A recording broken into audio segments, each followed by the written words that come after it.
All right. It's 11, and I'm not Lynne Jones, but Lynne Jones and I are running this session. I'm going to start. Can the people on Blue Jeans let us know if they can hear as well as the people in the room? I can hear you loud and clear. I can hear you loud. Awesome. So this is the survey strategy session 1. There is another survey strategy session will be more focused on maths, sort of like an office hours for Lynne Jones to help people on the technical side of this. But this session is dedicated to talking about the status of the survey strategy recommendations. I have not flying. Oops. Okay. Sorry, we had a glitch on the internet connection, so hopefully you all can still hear me on Blue Jeans. So we're going to talk about the SCOC, Survey Cadence Optimization Committee. Some of you call it SCOC, and we're going to talk about our decision process leading to the recommendations that we will give to the director on the survey strategy for LSST. Before we get to that, a few reminder and announcements. We have a code of conduct in this meeting. We do not accept any forms of harassment or unprofessional conduct. Remember to check the name tags of the meeting participants before you initiate physical contact, because we are still in a pandemic. Remember to wear your mask. And if you have any issues, you want to report witnessing or suffering bullying, harassment, or aggression, we have points of contact, which you see on this slide. Reach out to them by Slack on the community forum. Virtual participants, our preferred way for you to ask questions is to do that on the Slack dedicated channel for the session. And in-person participants, remember that we need to be connected with our Blue Jeans participants at all times. So if you want to speak, just raise your hand or make your way to the microphone, and remember not to speak until you arrive to the microphone. So we are going to cover I'm going to introduce the Science Cadence Optimization Committee. For those who are not familiar with who we are, we're going to talk about the current baseline for the survey strategy as it came from the phase 1 recommendations that this committee made. And we're going to summarize the status of our analysis of this baseline and of the other survey strategy simulations that have been produced, leading to what will be our phase 2, or as Bob likes to call it, the final initial survey strategy recommendation. I will just do the first 2 points and then pass the microphone to Lynne Jones, who will go over each of the 8 topics in which we have divided our recommendation. The majority of the questions will be asked at the end. In between, we'll have a couple of pauses in which we can spend a couple of minutes on question, but we'll be fairly strict on time with the questions in between. So I want to start by giving a huge thanks to all the committee members, the members that serve on the Survey Cadence Optimization Committee. I'm going to name them one by one, just to acknowledge and recognize them.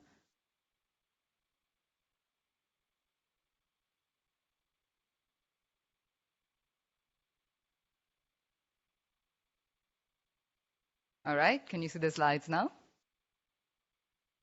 I'm going to name the committee members one by one to recognize them. They're doing an enormous amount of work, leading to preparing recommendation for the survey strategy and having an enormous amount of responsibility, because the survey strategy can truly make or break science cases with Rubin LSST.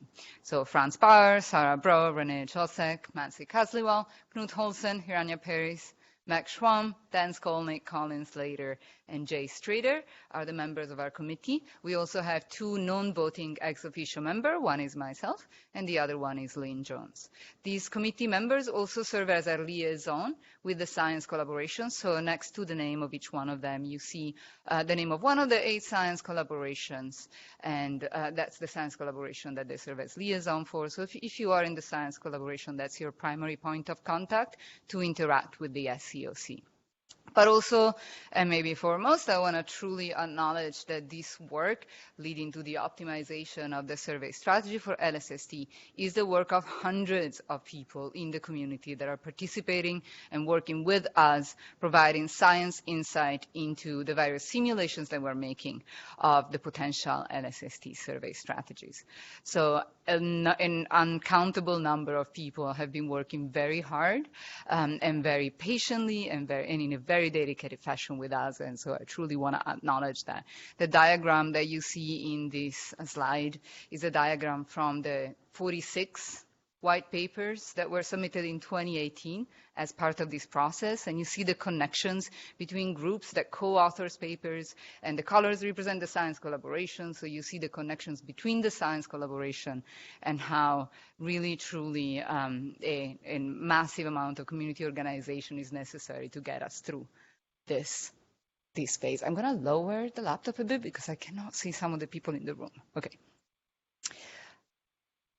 What do we mean by survey strategy? So the survey strategy of Rubin LSST at a very high level is already determined by the 4 science pillars of LSST. So a strategy that enables the probing of dark matter and dark energy, the dark sector, the exploration of the transient and variable sky, cataloging an unprecedented number of solar system objects, and studying the Milky Way and local volume through stellar population. That sets the stage, and at a very high level, it sets the rule that we have to observe at least 18,000 square degrees of sky with about 800 observations for every one of the positions in the sky. But really what we're talking about here are the details. And like I said, the details can make or break a science case. And the details are how do we actually spread those 800 observations over time and space. So where do we point the telescope, moment after moment, and in which filter? That's what we mean by survey strategy. In addition to that, we can redefine the footprint in more detail and a few other details, which we'll go through in the course of the talk. What you see here is a potential simulation of LSST observing strategy over time. Because LSST is a robotic telescope, it has an automated scheduler which will direct the telescope and the telescope observations. We can give the same rules that we will give to the scheduler in operation at this stage, even if the telescope is not running, and see what observations get taken, what is the seeing, what filter has been used, and the science community can use this to evaluate whether that would lead to a good science outcome for their specific science. What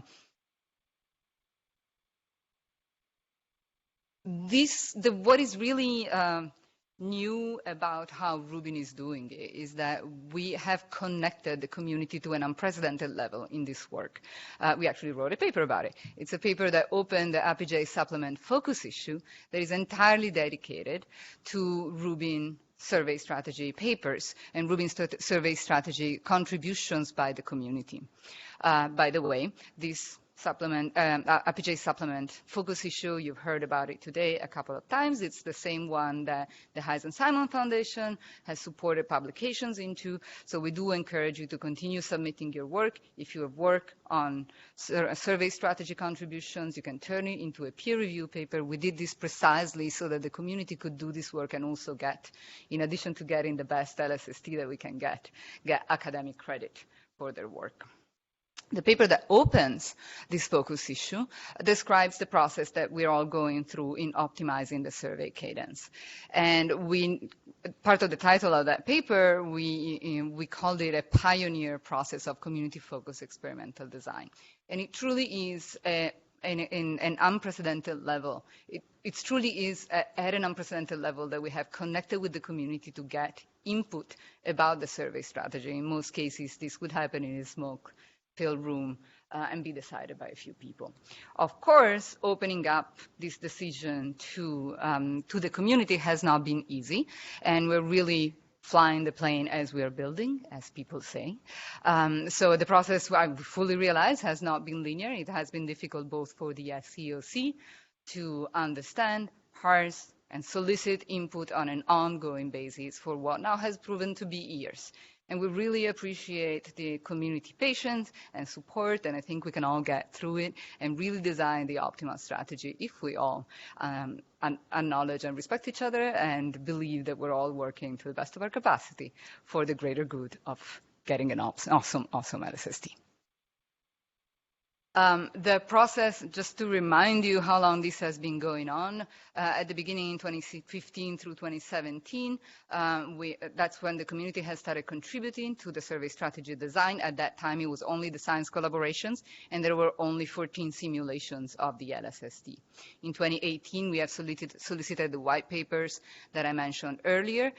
We also had a handful of simulations at that time. We had an incredible response of 46 papers with ideas and metrics, and that led to the formation of the SCOC. Those 46 papers were turned by the SAC into Science Advisory Committee into recommendations for simulations to be made about the survey strategy. That led to 173 simulations and a new call for the community to look at those simulations and develop metrics that would show the science throughput for each one of those simulations. Those metrics are called MAFs. Metric analysis framework is really what MAF means. We typically call the metrics as well a MAF. And they're part of an MAF is an open source software package that was written primarily by Lynne Jones. So the process is you write code, you write a MAF, and you integrate it into this open software package, or really better, Peter and Lynne integrate that for you into their open source package. And I want to also acknowledge this aspect of the work. Open software integration is a really difficult task, even when you work with restricted groups and groups that have the same training and the same level of software development experience. This is not what we're doing. We opened up this process to the entire community. So I really want to acknowledge the enormous amount of work that has gone into that aspect of the work by a very small team. All right, so today, after the cadence notes, we have 308 simulations available that we routinely run hundreds. I opted for not counting how many MAFs we ran after talking to Lynne for a bit, because it's hard to count. But we run hundreds of MAFs against these 308 options to evaluate how each survey strategy performs. Hundreds of MAFs because there are MAFs that that measure system outcomes, MAFs that measure science outcome from your community, and in many cases, those are run with many sets of parameters. The new simulations were designed to address a few specific topics. The first release was version 2.0 in November. That was done jointly with the draft of the recommendations that the SCOC produced in December of last year. In addition to that, set of simulations arrived in April 2022 under the name of V2.1, version 2.1, and we're still producing MAFs to address issues on an as-needed basis. The version 2.0 OPSIMs, we're still producing OPSIMs on an as-needed basis. The specific points that this family of OPSIM addresses are the rolling strategies. There are simulations that include a third visit, either in the same night or in the following night, under the long gaps and presto color strategies. There are metrics that change the exposure time, that implement microsurveys, including the target of opportunities. There are refinements of the footprint, and there are the deep drilling fields implementations.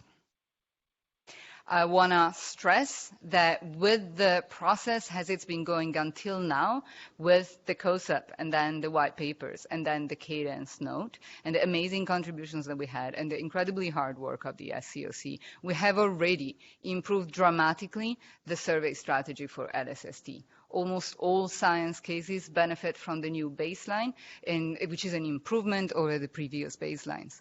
Here you see a refinement of the footprint, including the galactic plane, which has been dramatically improved compared to the very drafty initial version, the very simplified cuts in the initial version, thanks to community contributions. And we use these diagrams to evaluate the performance of a specific MAF against an OPSIM. This is a radar plot. So what you see are multiple, each corner of the however many gram, there is one math contributed by the community in this case.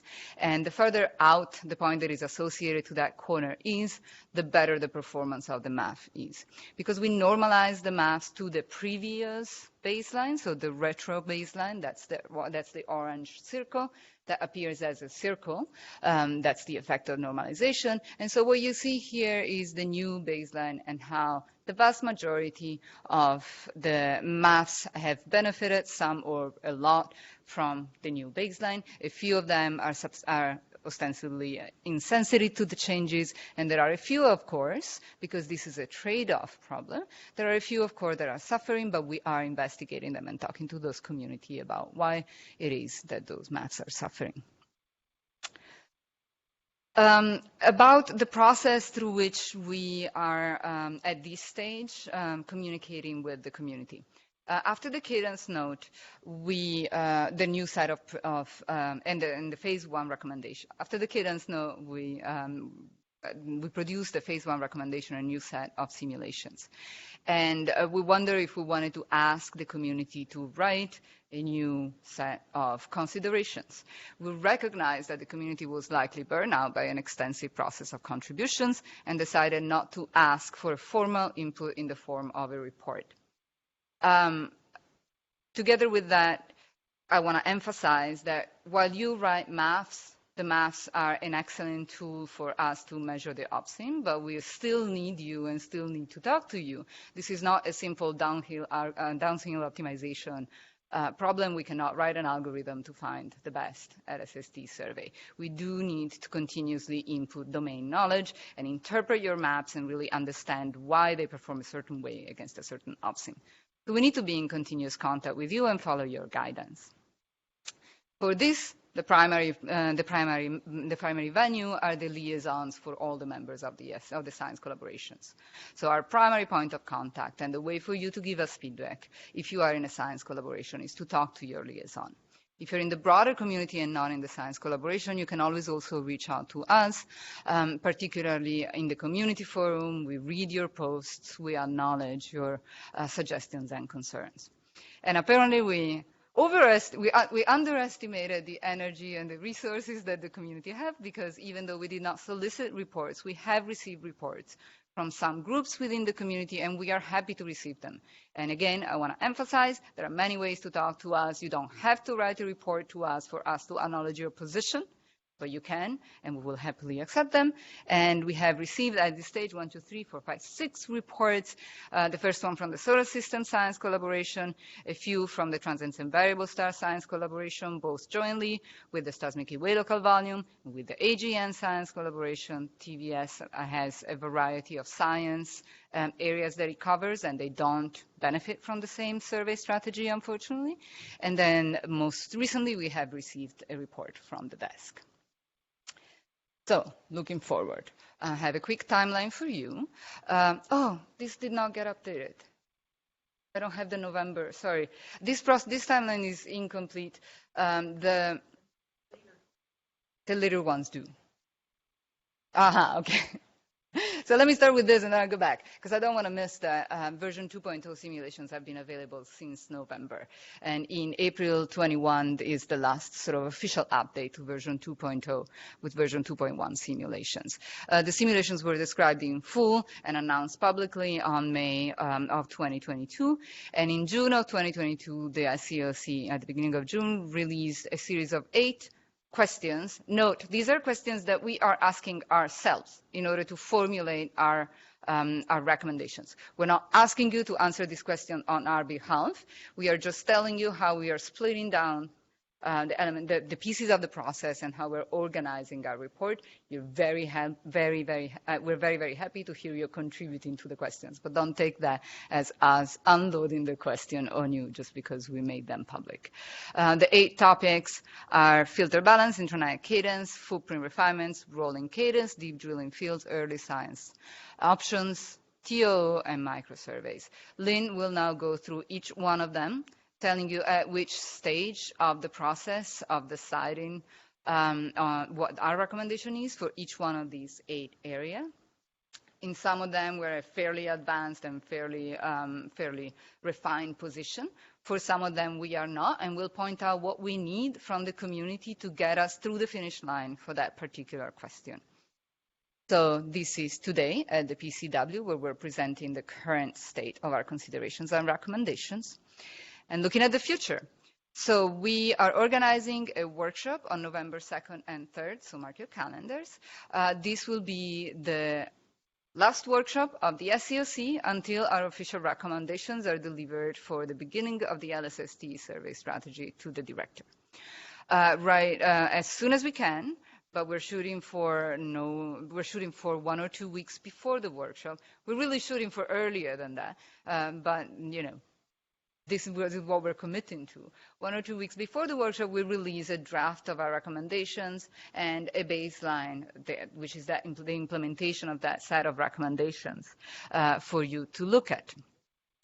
Of course, at that point, we are quite close to the finish line, which is December 2022. So we need to work with you until then to really capture your concerns and the nuances of what you told us and what your math told us, so that we can create a set of recommendations in November.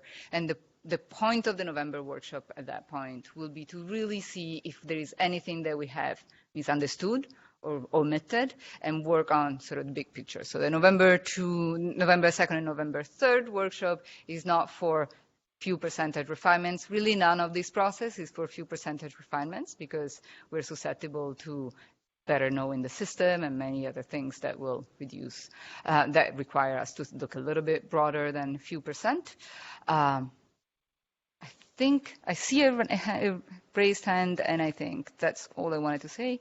So work with us, leading to that workshop, and let's meet in November. Thank you. Let's keep the applause in the interest of time, and let's do 2 minutes for questions. So I saw Eric's first, and then Mario. Yep. Microphone.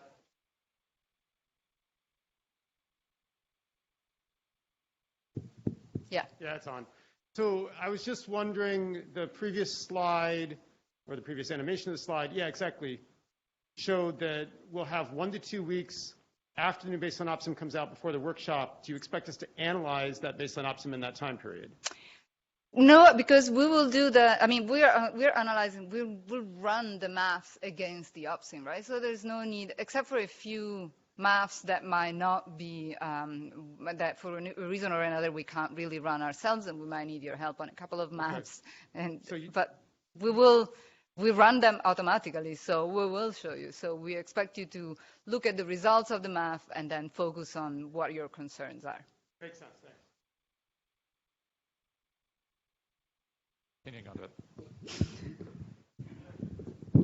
Continuing on the topic of the workshop, so can you give us a sense for how many simulations do you expect to have in that final suite for the workshop?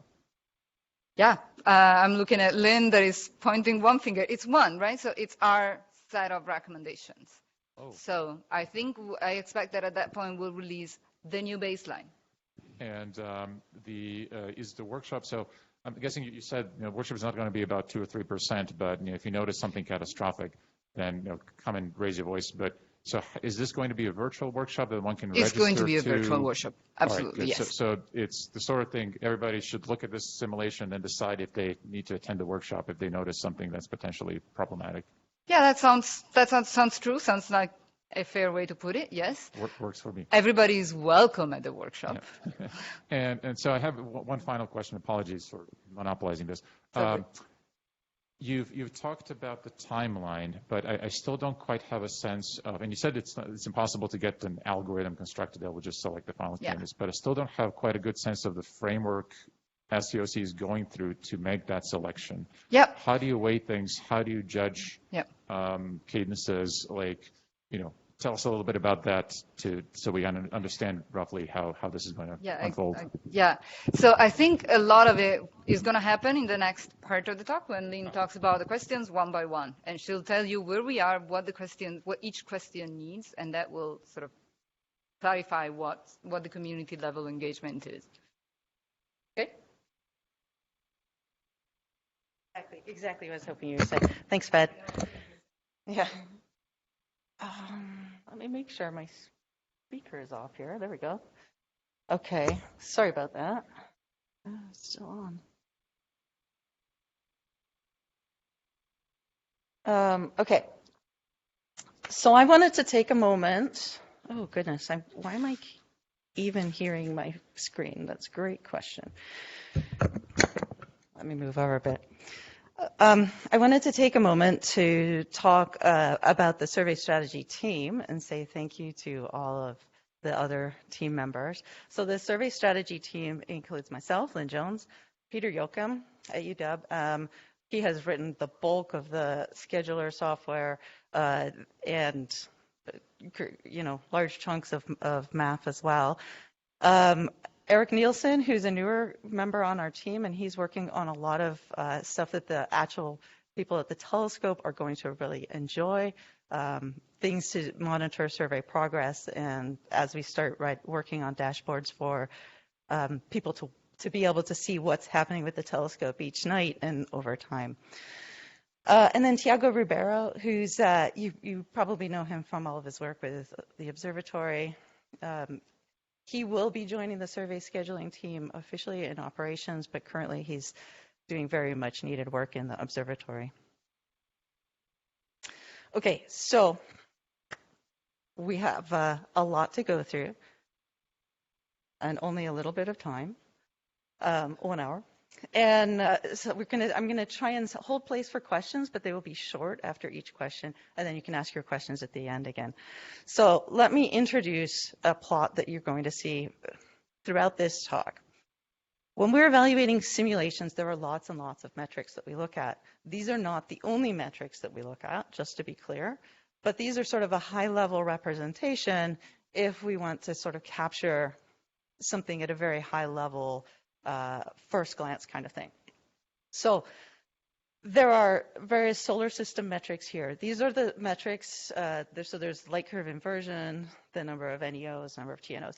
They represent different aspects of science from from solar system viewpoint that, from my point of view, these are sort of what I see as varying the most with different aspects of the solar system, science and survey strategy. These are also coming from talking to the solar system collaboration. Obviously, there's more metrics that are important for solar system science. These are not all of them. It's just a very select few so that we can get an overview. The next set are sort of galaxy-related metrics. So there's just the number of galaxies, and also some metrics about local volume dwarfs. So see, this is where my lack of knowledge on the area shows up, because I'm like, okay, I'm taking what I think maybe go together, but these maybe not, like from somebody who's a real galaxy scientist, they may not care about those local volume dwarfs, and that perhaps should have been in the local volume group. Anyway, so then we have some stellar population metrics. So these are, we have like just the number of stars in R band, the volume that you can observe for brown dwarfs, and the number of young stellar objects. Again, these are not all of the metrics for any of these sub-areas. It's just a select few that sort of lay out some boundaries on the survey strategy. From strong lensing, we have an estimate on the time delay rate. So this is related to how many strong lenses you'd expect to find. In the transient bucket, we have things like microlensing, and there's a variety of timescales for microlensing crossing times. But so talking to the microlensing group, they've said 20 to 30 days is sort of one of our important goals. So I've pulled that out on here because also that's the one that shows some of a good variation, but not too much. Then we also have the TDE detection rate. So this is very interesting. This metric actually shows a lot of noise, and you'll see this one doing various things on the same plot when we go through the different survey strategies. It may not be the best to include in this particular subset, but I have it there. XRB detection and kilonova detection from the transient science collaboration.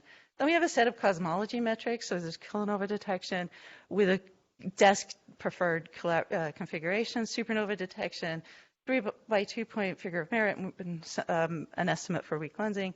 Then we have our SID metrics, proper motion parallax and the number of visits per pointing. So that's sort of a very high level grab bag of metrics. You'll see these on some of the other slides, so I wanted to take a minute to go through them. Now, the other thing you notice is that you see a bunch of colors. Blue is good, red is bad. From the left, or sorry, the right for everyone, that's the old footprint, the V1 footprint. Does not have rolling cadence. So that's where we've normalized all these metrics. That's why it looks blank. As you go from the right to the left, you're going from the old footprint with no rolling to the new footprint with rolling. So what's interesting is you can see where some metrics, so the first, on the very far left is the old footprint, then it's the old footprint with rolling, then it's the new footprint with rolling, and then the last version is the new footprint with a slight variation. And you can really see where some metrics are saying, oh yeah, we really love the new footprint. And you can see other metrics which are saying, oh yeah, we really love rolling cadence. And then there's some metrics which say, well, we don't really like rolling cadence, but it's probably okay. Okay. In this case.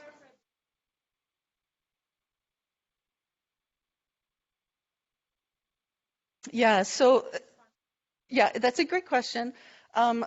We don't have thresholds for most metrics from the science collaborations. So we can only look at how much did their metric change by. So when it's a 20% change on here, that's a 20% change in the metric. So for some, that's fairly obvious. If they're measuring the total number of supernova, for example, that means you got 20% more supernova. For others, it's maybe a little bit more difficult to interpret. This is where guidance from the community is really important. Like, is that an important thing or not? Okay, so now we'll go through those questions. Question 1 was the filter distribution. The SCOC has split up into subgroups to evaluate all of these questions, and the subgroups have come back with their preliminary recommendations. The SCOC still has to agree as a whole that these recommendations are appropriate and that they will fit together and that make all of that agreement. So consider these as draft recommendations, draft thoughts on where we're going. This is your first preview into what that new baseline would look like. So the idea is keep the current filter distribution in the low dust, wide, fast, deep, but allow different filter balances in mini surveys. This was actually already in place, right? The Northern Ecliptic Spur, for example, doesn't have U or Y band. So we already did different filter balances. This is just sort of making it formal. Yes, we can have different filter balances. And in particular, we can have a different filter balance in the galactic plane. The actual filter balance we should use in the galactic plane is still under development. We are talking actively to the TVS and Stellar Volume Milky Way Local Volume Group to figure out what that map should look like. So that's a loop that we need to close before we can get to our next baseline. As part of this, we looked at, should we shift visits into bluer bands or not? And so the answer here is probably not, maybe in the South Celestial Pole. Keep the U-band visit length at 30 seconds. There was a question, should we extend it to 50 seconds? I'll show you in a minute why we would say no, but basically it's not favorable for the metrics. Do not adopt dynamic variable exposure times. I think this is problematic for various reasons, but so there we go. And then do study the exposure time per band. So we did a series of simulations where we looked at varying the exposure time. This is saying maybe you want to vary the exposure time in each band. And part of that might be because as we go into operations, we'll have more information on the as-built system. The sensitivity in different bands could be different. We may actually want to shorten the exposure times in some bands to keep our overall co-added depths the same, but provide more visits in a particular band pass. So that's a little bit of an open question. I just wanted to demonstrate how we do already in our simulations incorporate a different filter balance in the galactic plane. So here you have the footprint in G band and in Y band, and you can see that there's difference in the number of visits in different sections of the sky. And here is what the metrics in that same high-level summary look like as you vary these. So you can see that we did a series of simulations where we made the filter balance bluer. We did a few simulations where we changed the U-band visit time. And then we did a series of simulations where we added good seeing images in various band passes. And it turns out this also ends up shifting. It doesn't shift the time balance, but it shifts the depth between different band passes. Which is an interesting thing to keep in mind. You may not change your amount of time you're spending on the survey, but you can have effects from just you got better weather. Basically, what you see there is in the bluer distribution, there's nothing that really benefits from shifting bluer. There's some things, there are like the local volume dwarfs do, which is possibly the reason to go bluer in the South Celestial Pole, where that's maybe more of a top science priority. But there are some things that are definitely hurt by going bluer. Those are the dark red bands. The same sort of thing for the longer U visits. And there's more to consider when you're doing the good seeing, but those are some things that are just illustrated here as well.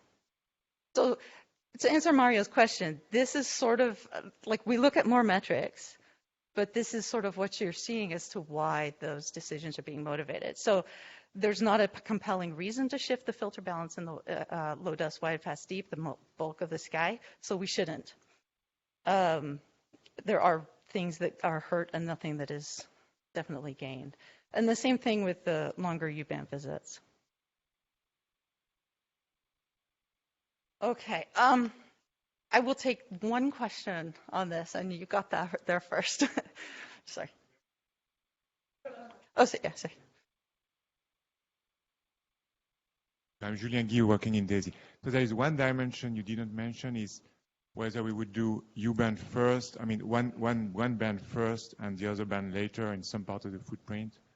Oh, you mean like in the first year of the survey kind of thing? Yes. Yeah, so I think that's an early science question that we have to, I'll talk about a little bit later, okay? That's a good point. All right, so I'm gonna, in the interest of time, I'm gonna move on to the intra-night cadence. So the idea here is, should we add triplets inside the same night instead of just taking a pair of visits? The idea of triplets is nice for various reasons, especially related to fast transients.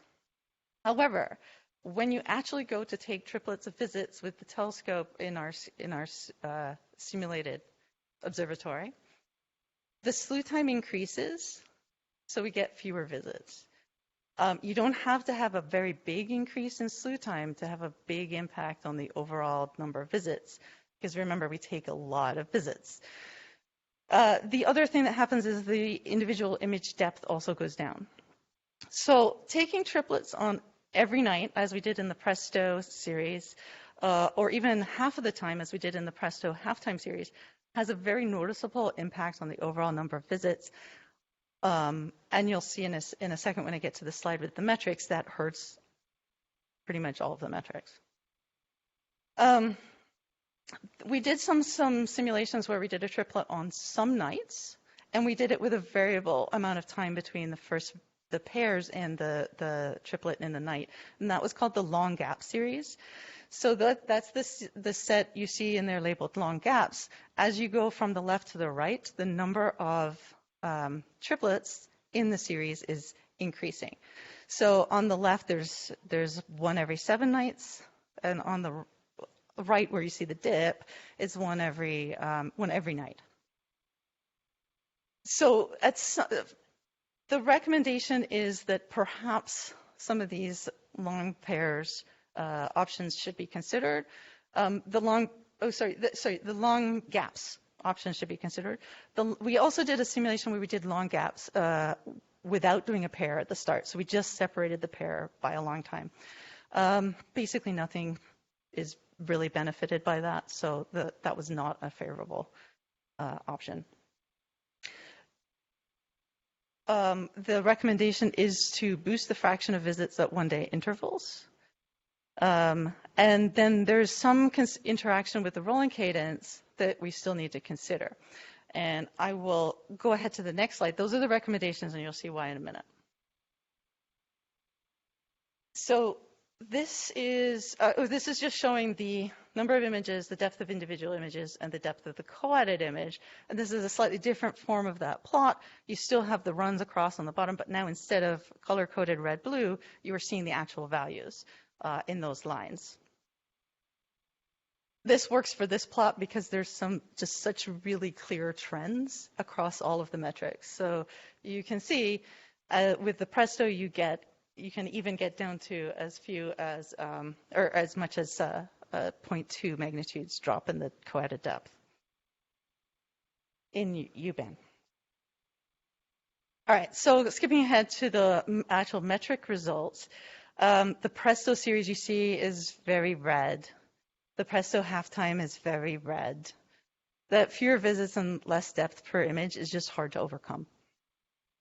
However, you see a nice blue streak there in the suppressed repeats series.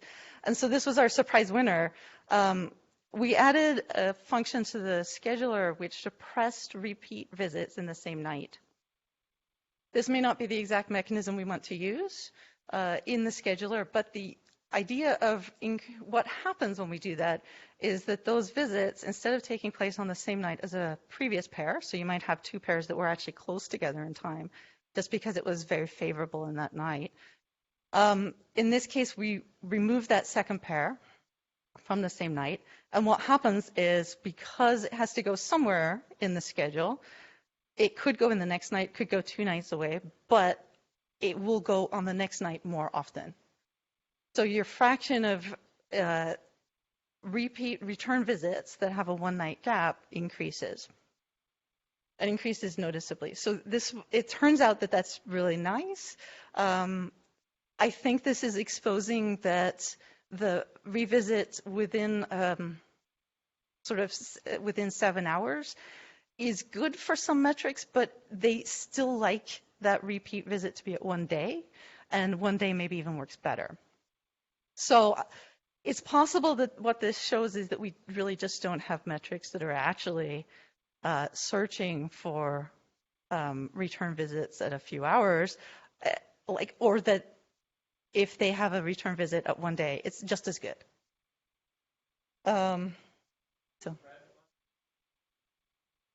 So, which row is red? Yeah, that's a great question. It is the TDEs. So, like I said, the TDE metric is really noisy. Almost anything you do tends to push it down. There's a lot of requirements in that metric, especially when we add and you have to get a U-band color.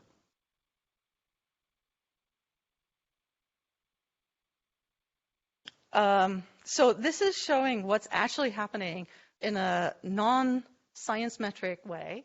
It's just showing what percent of the revisits are in a time period of, at the top it's at 1 day, and at the bottom it's in sort of 2 to 14 hours. So basically within the same night. And you can see with the Presto, we do a very good job of returning to a field at a period between 2 to 14 hours. And it ramps up because the earlier series in the Presto series are aiming for a 1.5 hour gap. So that's why that ramps up. And then as you get to the long gap series are trying to get a repeat visit anywhere from 2 to 7 hours. So as you do more of that, as you increase that weight, it gets stronger. Suppressed revisits, unsurprisingly, decreases that fraction, but noticeably increases the fraction of repeat visits at a 1 day interval. And then we have the rolling cadence on here, so you can see that as well, because the idea of rolling cadence is to compress the cadence. However, it's very hard with any of the rolling cadences that are actually acceptable to many metrics to decrease that interval in the 1 day range. It tends to go from 4 days to come back to a visit to a field to 2 days. And it doesn't really go below 2 days within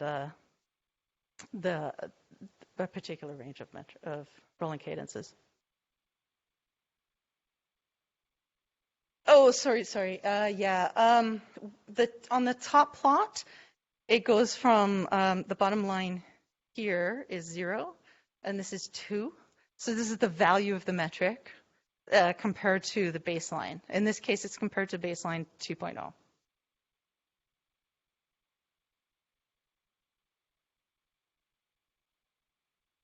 Yes. Yeah, so the metric is actually saying what % of all the time gaps that you have fall into this range. Because we take all of the visits, we say how many, what's all the gaps between the visits, and then the T-gaps % says what % of all those gaps are at this interval. So yeah, you get 50% more gaps that are 1 day long.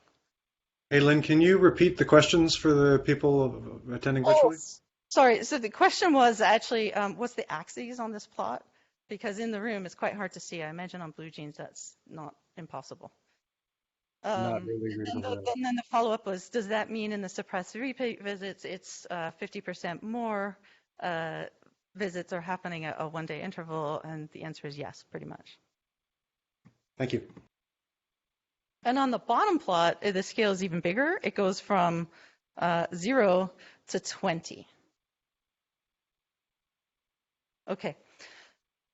This is the end of the Q2, so you gotta, maybe we take 2 more questions. And is there a question on okay, Colin says there's a question on the something, BlueJeans, Slack.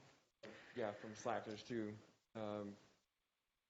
From the first one is about how to, from Tom Harris, from Last Chance Planetary Defense, on how to join the working community. So maybe at the end, there'll be a slide or something that shows how to do that, to join your group. And then also from Wes Frazier, a question for Lynne. In the Q2 suppressed repeats examples, the main belt asteroid metric suffered some reduction. Is that reduction reflective of an overall loss in detection efficiency or a loss in effective limiting depth? Okay, so it doesn't really show up. I'm gonna guess Wes was talking about not the fraction light curve inversion for the main belt asteroids, which does show a slight reduction towards the red end, but I'm guessing he's talking about something he's looked at on his own, which is the main belt discovery. Okay. And the main belt discovery isn't on this high-level plot, unfortunately. I don't know offhand. I'm going to guess it's not that it's the depth. Right, but that's the main belt inversion, fraction of light curve inversion. It's okay, Lynn. I actually misread that first line. It was this plot that I was looking at. Thanks. Oh, okay. Okay, yeah, so I'm guessing this is just it's really small, and I'm guessing it's just like a slight redistribution of visits over that coverage, because there's a lot of coverage requirements for the fraction of light curve inversion metric. We could dig into it further, but it might. Yeah, it's a very small. So this is where we also get back to that minimize unhappiness. That's a small unhappiness or some big happiness. Yeah. Yeah. Okay, so we will have more time for questions towards the end, but there is kind of a lot of material to go through, and we want to make sure we have time to get through it all. So I'll take one more question. I actually think you had your hand up earlier. Yeah.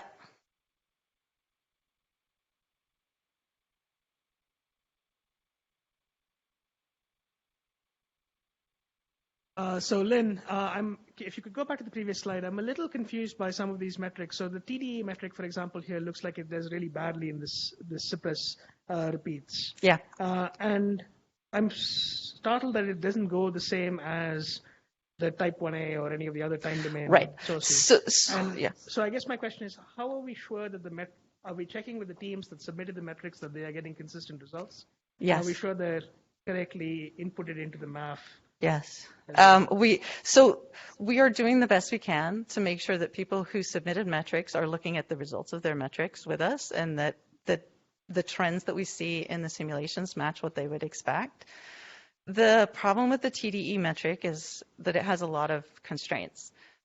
It's not only looking for a color and like a large number of detections within a short amount of time, but also a U-band color. So the number of objects that are actually detected under this metric is fairly small. So that means that the noisiness tends to be kind of high. I would note that what you see with the TDE is that it's much worse in the presto and half presto than in the suppressed repeats. And I mean, it could be that this is because we're actually doing something bad for them, but I do see that the TDE metric varies a lot across a lot of runs. And really, one of the reasons that it's here is because it is useful in determining effects of U-band coverage.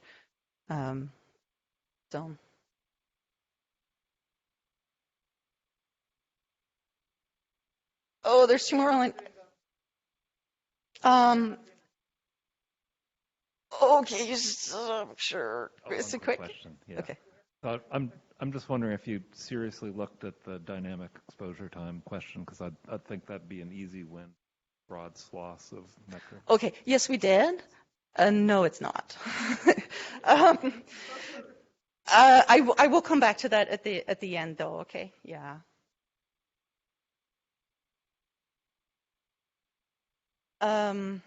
Yeah, please remind me about that at the end. I think that would be a good spot to answer that. Okay, so looking at the footprint, because it's Q3, what should the footprint look like?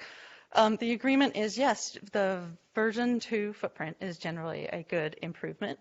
The galactic plane coverage is still being optimized. And you see on the right an example of how that might change. So currently we have this bulge diamond kind of shape, and the collaborations are coming back to us with that's probably not the optimal coverage you can have. We would like to have more coverage, especially in galactic longitude. So it may look something more like what's on the bottom on the right. That, however, is still under determination, and it probably won't look quite like that, but it's just an illustration of how it might change.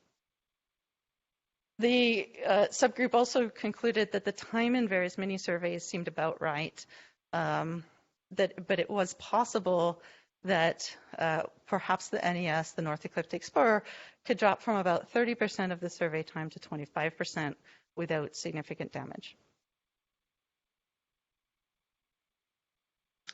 No, of the, sorry, so yes, so these are, of the footprint weight, it's kind of a funny number. You are correct. That is not of the, it's not like it's taking 30% of the survey time. It's much more like 5% of the survey time, or around 8. But that the weight on that part of the footprint compared to the weight on the low dust wide pass deep could go from 0.3 to 0.25. And I should have written it like that. That would have made much more sense. So here we have those metrics again. And here what I've shown is the different footprints. And so you can see them separated by lines. So there's the different footprints.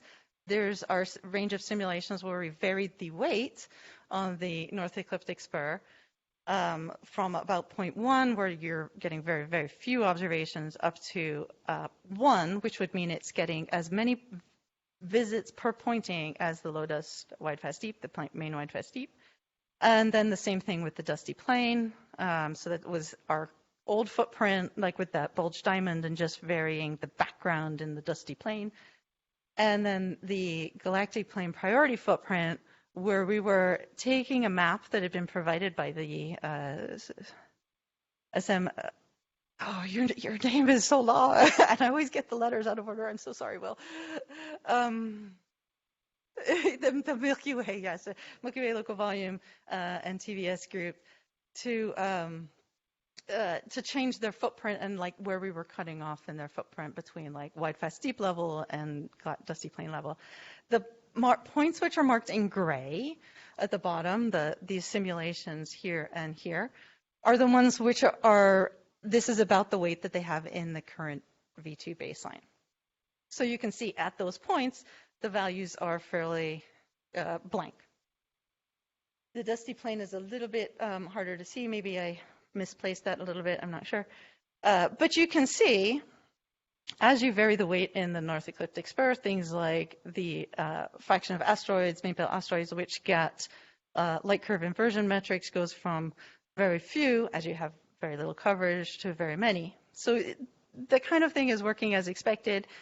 You do see this sort of range in the middle where there's not a huge amount of variation. Again, I'm not including all of the metrics here, so there are more metrics that go into that consideration. But that's what leads to the conclusion that, you know, if we did have to drop it to 25%, it would likely not have a significant impact. Again, nobody wants to do that, but there's lots of time we need for the survey, right?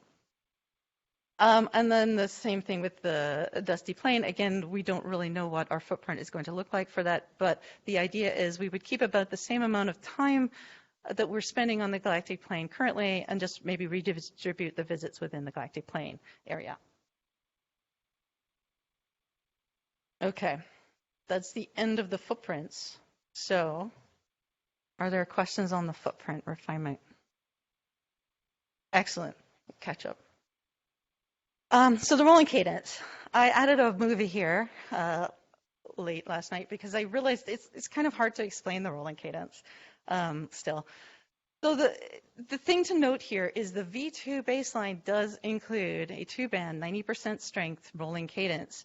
This was part of the phase 1 recommendations, but it was also part of the phase 1 recommendations to study this further, which is why it's still a question. But we did include it in the baseline. So all of those other survey strategy variations do include a 2-band rolling cadence as their basis that they're varying away from. So this movie shows you on the left the cumulative number of visits in all bands, and on the right, the number of visits in a 30-day window. So you can see at the start of the survey, we don't roll, and we do start rolling. And you see these various regions, these bands are active and get more observations, or inactive and they get fewer observations but not 0. And you can see they switch year over year, so they go up and they go down. And then at the end of the survey, we don't roll again. Okay. Oh, Mari's got a quick question. I'm gonna. Yeah. So am I seeing correctly that the north ecliptic spur is not included in the rolling? In the baseline rolling for the 2.0, no, it is not. I'm not actually sure that the NES makes super sense to roll. We can look at it for sure, but yeah, no, we don't, and we also don't roll in the bulge. If you roll, you effectively get periods when you have double the number of visits in a short period of time, which enables you to do shifting and stacking and discovery of deep KBOs. Yes, you can also do that on the rest of the sky too, though. But yeah, no, he does not have a metric for shift and stack yet. We've talked about it. Can I just ask about when rolling starts and ends? Is it 1 year buffers versus the beginning and end of the survey, or 1.5? Okay, so this is in the baseline. As you know, that's one of the questions that the SCOC have to consider. In the baseline, this is 1.5 years so that we get a full season on every point in the sky at the start of the survey and at the end. And that helps the proper motion metrics for astrometry. I've heard that proper motion part before. Not being a proper motion person, I still don't understand why 2 half seasons doesn't get you a first epoch. I think it's because we take more, we need those observations through the full season. You do see a noticeable decrease in the metric, and I think it's that, yeah, you just for some parts of the sky you get a little bit less coverage and a little bit less visits. It's worth looking at for sure. There's probably some things we can do, but I will also note, like, that doesn't look that uneven in the other years. I do know when you look at the COAD you do see an increase in the RMS depth when we add rolling, but I do wonder what would be the effect of bad weather in any case, yeah. All right, so rolling cadence. The recommendations are a 2 or 3 band, 80 or 90% strength. This is a basis weight strength in the scheduler. Rolling cadence is recommended. The recommendation is to start at the end of year 1 rather than 1.5 for early rolling, but this is something they're still considering.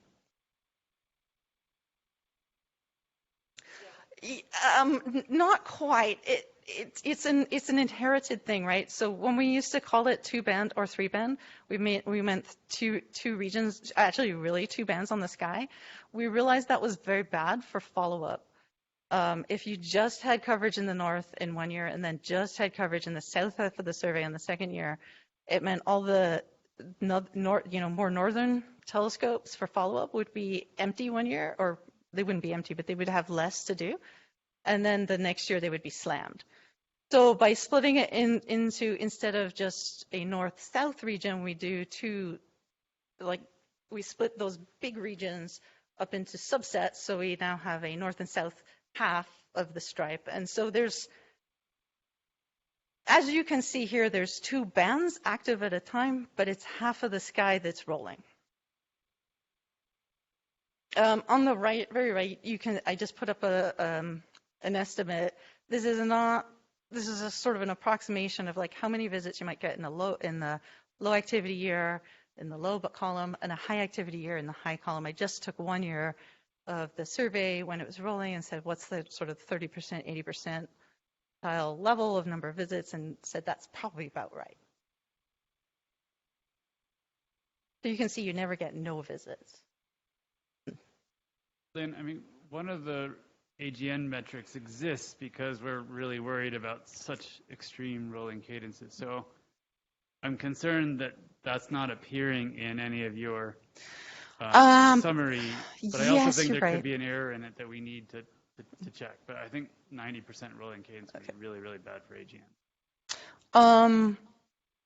Okay, so like I said, I haven't included all of the metrics that the SCOC are looking at, and I do know that they looked at that. It's actually in the subgroup report. It's like, oh, what's right. So I think that metric may be wrong.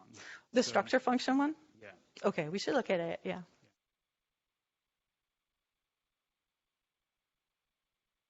All right, so the range of rolling cadences that we simulated for the survey strategy question range from no rolling at all, 50% rolling, and all the way up to a 6-band rolling cadence, which is what I would call a strong rolling cadence.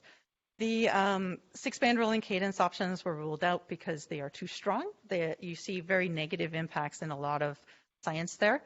The 0 to 50% rolling cadence is kind of ruled out because it's too weak, and the main reasons there are that you see very negative impacts in the number of supernova that are discovered and classifiable. So the metric that we have for supernova detections is related to actually being able to see the light curve and quantify the light curve. And so it's like for supernova and kilonova that you see that there's a big decrease.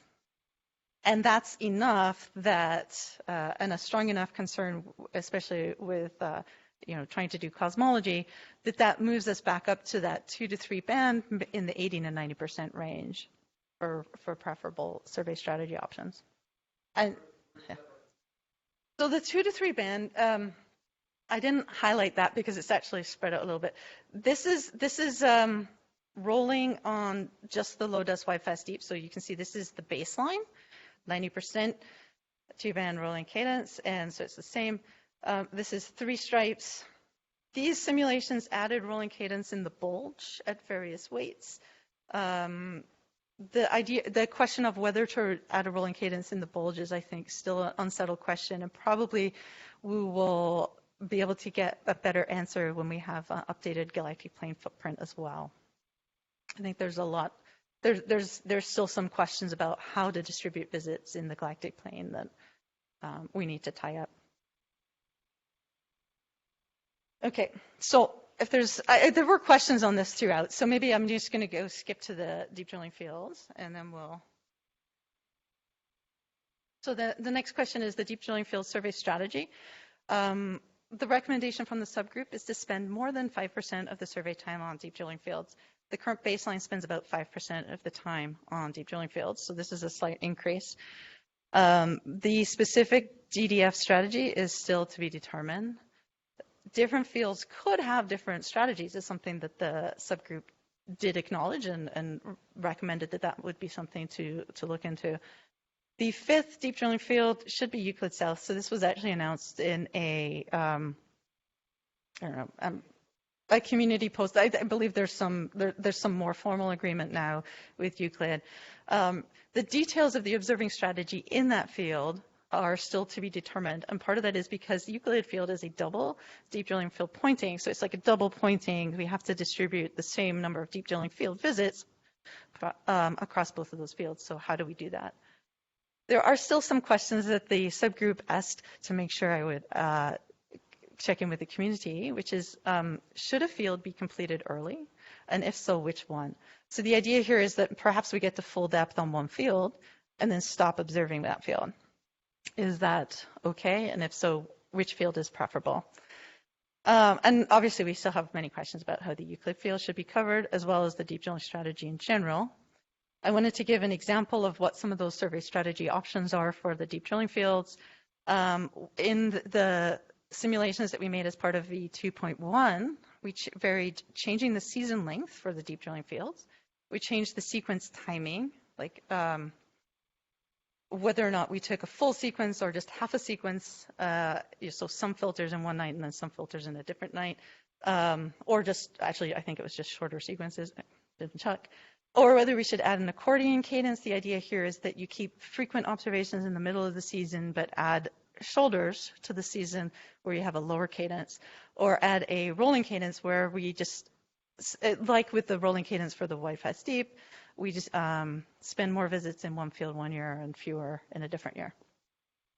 As an example of the accordion cadence, this is one deep drilling field, and on the left, you see, what did I show? The season length. Sorry, it's actually hard to see on my screen too. It's clearly too small. So on the left is a histogram of the season length. So for every season, what's the length? In the accordion cadence, which is on the top row, the typical season length is about 180 days. Without an accordion cadence, in this sort of comparison case, it's about 140 days. Sorry, 180 days versus 140 days. You could, try to modify that some more. And what you see here is this is the time between coming back to the same field. So with an accordion cadence, you do have this period where you have longer gaps. And then you have this period where you have tighter cadence in the center of the season. Without the accordion cadence, you don't have that variation. Yeah, so I'm going to go through the rest of these questions are actually fairly small, or topics, I think, maybe. Early science questions, basically most work on this is going to be done in early 2023. Template generation is obviously an important question. Questions about area coverage, filter choices in early operations are important. I would hope that if you're very interested in this, you're able to make the earlier session, early science with Ruben. That was yesterday, and I believe it should be available in video form if you had to miss it. So I'm going to skip that because honestly, this is something that is likely to end up outside the range of the phase 2 recommendations. Geo time. The subgroup recommended the simulation where we had 50 simulated events per year, which corresponds to about 2.6% of the survey time. So this translates to me into saying we can recommend somewhere between 2.5% to 3% of the survey time. They would like to prioritize overlap with LIGO. The details of the observing strategy is TBD, and that may end up varying the amount of time that we can actually recommend. And certainly there's a time per year aspect that needs to be evaluated. They do recommend allowing for TOOs which do not arise from gravitational wave triggers. That's something that SCOC are keeping in mind. They would like to hold a workshop that was announced yesterday. So again, see also the earlier session, multi-messenger astronomy with Ruben. That was yesterday, also recorded. And there was more information about this there. I did have a quick run through of what we did for the simulations. I'm actually going to skip that for right now because I don't think it's like necessarily so super relevant. But what you see here is with the different simulations, there was a very little impact on our these high-level metrics. So microsurvey recommendations. This is a very nice spot for the SCOC subgroup to get to. Honestly, I kind of thought that we might end up needing to wait a little bit for our microsurvey recommendations because of the fact that some of the simulations are maybe, still needed some work. But the SCOC subgroup were able to come to conclusions, and I think it's great. Their point was there is significant uncertainty around the observing efficiency, particularly in the first year.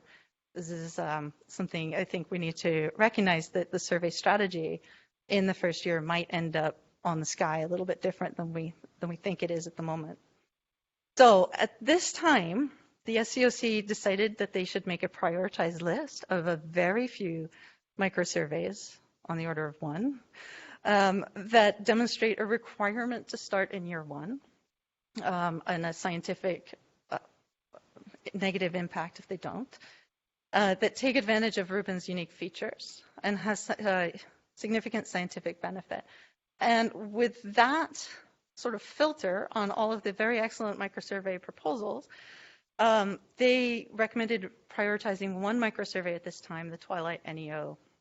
And they suggested either sort of pattern, we did various simulations of this, so they said either pattern 4 or 6, which is about 1/3 to 1/2 of the twilight time, but not all of the twilight time for the NEO twilight survey.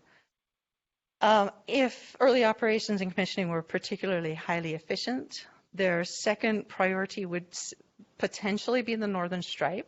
But part of the motivation for this was for TOO follow-up, and I think we still have some work to understand about template generation and how that will work, especially in an area of the sky which we wouldn't observe heavily. So that may need some consideration there. They are considering adding a new call for micro and nano surveys after the start of operations. I think this is still something that's very much in a thought phase. So but it's something to keep in mind. I wanted to mention something about the Twilight NEO microsurvey. Part of the reason, by the way, that would be prioritized, especially for year 1, is because of the satellite constellation issues. Satellites are worse during twilight, and the number of satellites is increasing. So if we're going to do this Twilight NEO microsurvey, we really do need to get it on the sky early. In the simulation, we ran 15-second visits. They recommended using RIZ filters, 4 visits per pointing. And again, this sort of 1/2 to 1/3 of the time. And in the whole high-level metrics results, that's this box right here. And what you see in here is part of the payoff. Right, is that by doing this Twilight NEO microsurvey, we can allow the discovery, enable the discovery of interior to Earth objects. And that in particular could give us gains of sort of, can we read that? Or 50% in Vatira. So we could discover sort of 50% more Vatiras of this, which in the normal survey you actually can detect basically 0. So this is really the only way that we can detect these objects. All right. As an example, if I take all of those recommendations and put them together, and as you know, as I said, a lot of these are still very much, this is our thoughts, this is where we're leaning, but the SCOC still has to come together to agree on how to combine all their recommendations. I would say what this would look like if I was going to go and simulate a V3 baseline today, it would look like a V2 footprint with an updated galactic plane coverage. Close to the filter balance, again, update in the galactic plane. A 2-band rolling cadence, somewhere between 80 and 90%, let's say 80%. Adding triplets, occasionally, maybe like one once a week. Moving other visits from within the same night to the next night by some method. We would probably, in order to accommodate the increase in the DD fields and add the TOOs and the NEO microsurvey, actually do need to drop the NES by some amount. We would obviously test how much we would need to do that. And then I would say we can adopt an accordion cadence for the deep drilling fields, because that does seem to be favored by the community and meet a lot of their goals, but we don't have concrete metrics that I would be able to point to say that would be better at the moment. Okay. Oh, wow, and so this is our timeline again, and I'm going to stop now, let you read that, and we'll have questions and talk.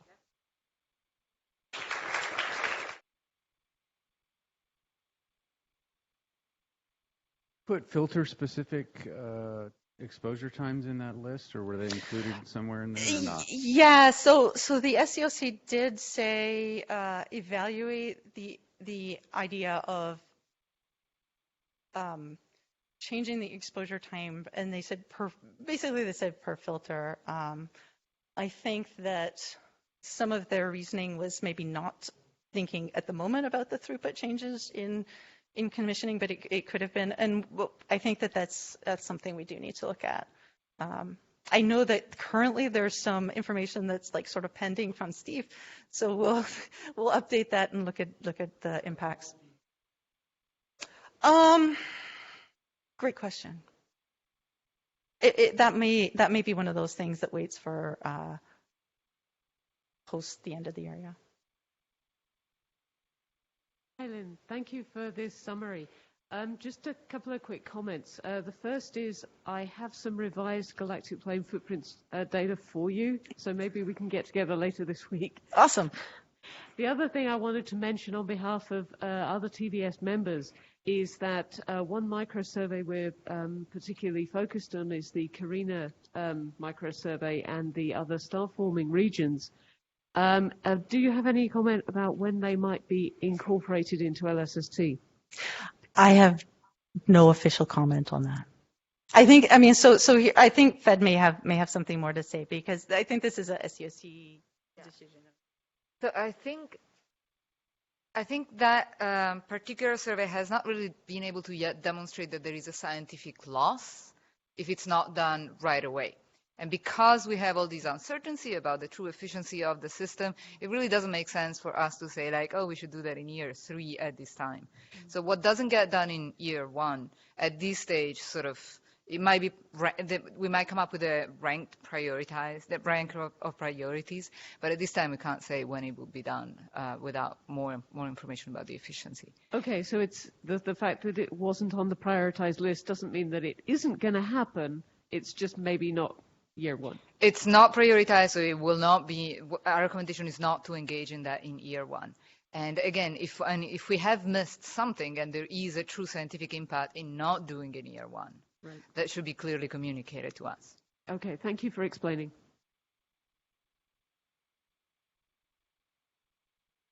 For those online, this is Rachel Mandelbaum.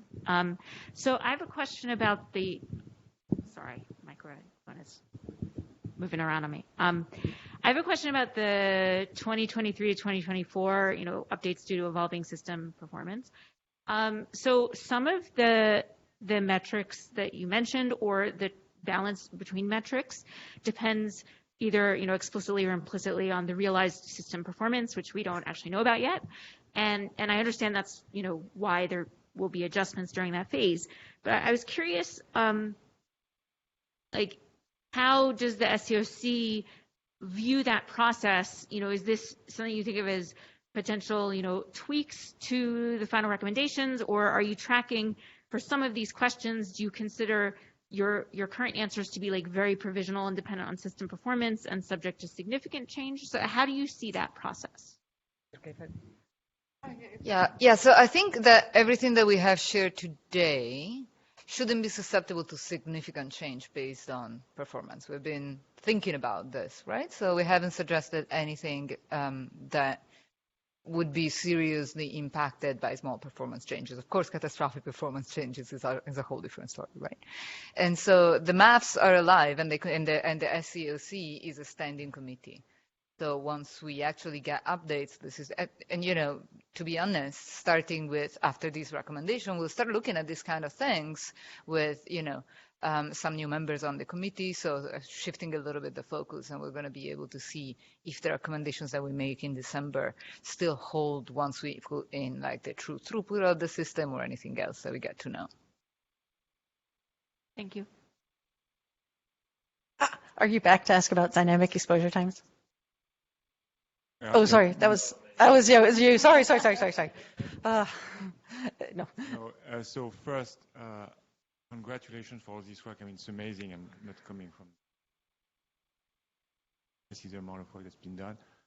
So tomorrow we have a session at 11 explaining synergy with DESI, which is massive spectroscopic survey. We have a phase 2 that happens during the LSST survey. We are at deck plus 30, so indeed we favor northern observations. So please come to that session to think about how we could maybe tweak a little bit the current solution you have. Yeah. Sorry, you did come to talk to me about DESI outside of the session. I forgot. I think it's interesting. As far as I remember, the timing for DESI is after the start of after our first year, right? So we finish our DESI 1 survey like here 2026. And then we start immediately a second phase. We will have some upgrade at some moment, but I think we can adapt. We have several different surveys we can do, but there's one survey we think about that is very tied to LSST. So looking at the numbers that were presented yesterday, the data release 3 would be available in early 2028, for instance. That's 2-year depths. So that's what we were thinking about. Okay. But so everything can be discussed. Yeah, I think that the timing was the main issue, that the subgroup didn't say this has to happen in year 1. But yes, we should talk about it and make sure that that's correct with all the timelines. Yes, it's true. I think the question was more like, does it really have to happen right now, or can we wait, given that we have so much uncertainty about that? But we are thinking about this. Yeah, the main concern is about the northern stripe part of this, which is one of that like sort of second. This is potentially the other microsurvey to prioritize. But for instance, your rolling cadence approach could be phased so that we do the north first. I mean, there are things that are kind of free for you that would totally change the game. That is actually a very good point. Several issues like that we should discuss. Yeah, that's actually a really good point. We are considering whether to, which way to flip that rolling cadence. So that's a good constraint. Mario, since I did promise to talk about the dynamic exposure time, I want to just talk about that super, super quick. It is actually in here in the filter distribution. Nope, not here. Oh gosh. Okay. Well, sorry. I guess we don't have it in this particular set because. Yeah, I just can't remember if I put it in the in one of these plots or not. Basically, a dynamic exposure time can be tough because we don't know quite what depth to aim for. Like how we implemented it is to say we were trying to get to this particular depth in an individual image. Let's vary the exposure time so that depth remains about the same. It's hard to know what to aim for so that you match the total number of exposures that you would have if you just did 30-second visits. And the number of visits is one of the things that a lot of metrics are driven by. So it gets really hard. Oh, and Canute, who is actually part of the subgroup that made that recommendation, would like to make a comment, I think. Number of visits is a really sensitive thing for a lot of metrics that depend on the time series and the time domain. And so when we and then the thing that relates there is that when we try to estimate what that will be, if we get it wrong and we have too few visits, then a lot of metrics suffer. So yeah. Okay, so we have 5 minutes. I'll try to be quick. So it's great to see that one of the microsurveys is going to be supporting the solar system folks. But one of the things I think if that gets adopted is we'll have to write some additional code. So because we're right now we're not set up to be sending tracklets directly. So this is just kind of to keep us up to date that as these things are adopted, that there's a tight coupling with data management so that we actually are able to execute. And second part of that is, and this is an example with that microsurvey as well, a lot of our ability to execute this will depend on having templates and getting through year one. So can you talk a little bit about, and some of it can be mitigated actually by writing more software. So can you talk a little bit about what are the plans, how to take this recommendation and then tack it onto whatever happens in year one, how to decide what happens in year one, because it feels like, trajectories depend on initial conditions and we don't quite understand the initial conditions. Can I make sure I understand your question properly? Are you saying, hey, this is a good idea, but we have to make sure we're matched up with DM, which fine. Yeah, that's a good point. And I do believe that you can do all of the detection for Vatiras. I have faith in you, Mario. The more bigger question is like whether or not we have templates. And that's a really good question, and we should look into it. Yeah. And we should look into it and see how we can handle that. Yeah. This is actually a reason why you might want to do one particular site of Twilight so that you actually already have a template from like when that field was higher. I don't know. We have to think about it though. Than trying to figure it out ad hoc. Yeah. I always ask about the process. Like, what is the process that you guys are going through to get to those decisions?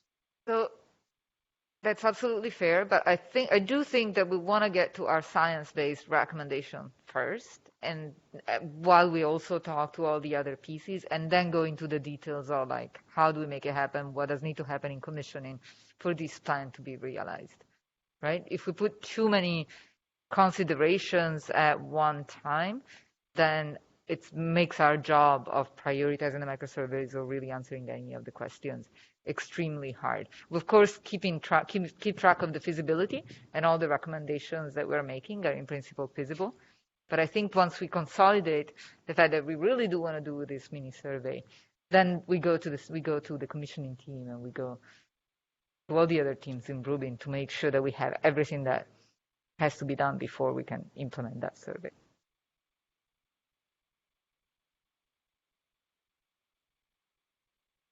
Time for one more. So it seems like the way you're operating is still simulate a OPSIM and then run all of the maps on them and pick among the OPSIMs that you've simulated. But if we're really trying to find the optimum cadence, I think you have the data now to calculate the covariance matrix between the different survey strategies and different properties of the surveys. So what happens to all of these things if you change the area, if you change the depth.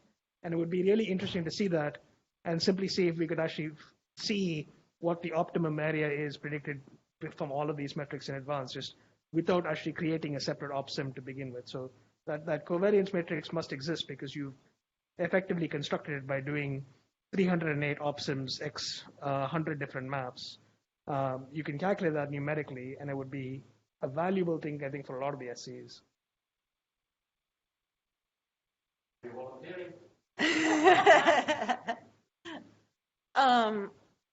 It's something to think about. Some of the metrics are not. When we do have to do some work to like say which ones would be the ones, because we do have upwards of 1,000 metrics that we're calculating, and the final CSV file, once you include things like, oh, what's the RMS or whatever, in a metric result is about 10,000 columns. Mm-hmm. So, yeah, it's a pretty dense matrix, but you have the data for it. Yeah, it's hard because they're not all as important as everything else, right? I think this links to the comment that I made at the beginning, right? So it might look like because we have the mass and because we have the opsin, we can just run it down in optimization, send the SCOC home, and then we just do it algorithmically. Yeah. But this is really not what we're doing. We are putting our own domain knowledge, and we are asking you to help us with your domain knowledge to interpret the results of the metric. So we can do that technically. But they are balanced relative to a baseline. I mean, that's essentially what Lynne was showing us. They were all relative to a baseline. Yeah, but the number of metrics that say speaking into the microphone or is way imbalanced compared to other ones. Yeah, you need to weight that. And so France is pointing out that not only the metrics may have different meaning and need to be interpreted, but also some groups may have contributed more metrics than others. If you did an optimization, that would just direct the results in ways that are not necessarily fair. So we can do it technically, although I don't know that we have the person power, but I also don't think that it would be necessarily as valuable as one might think.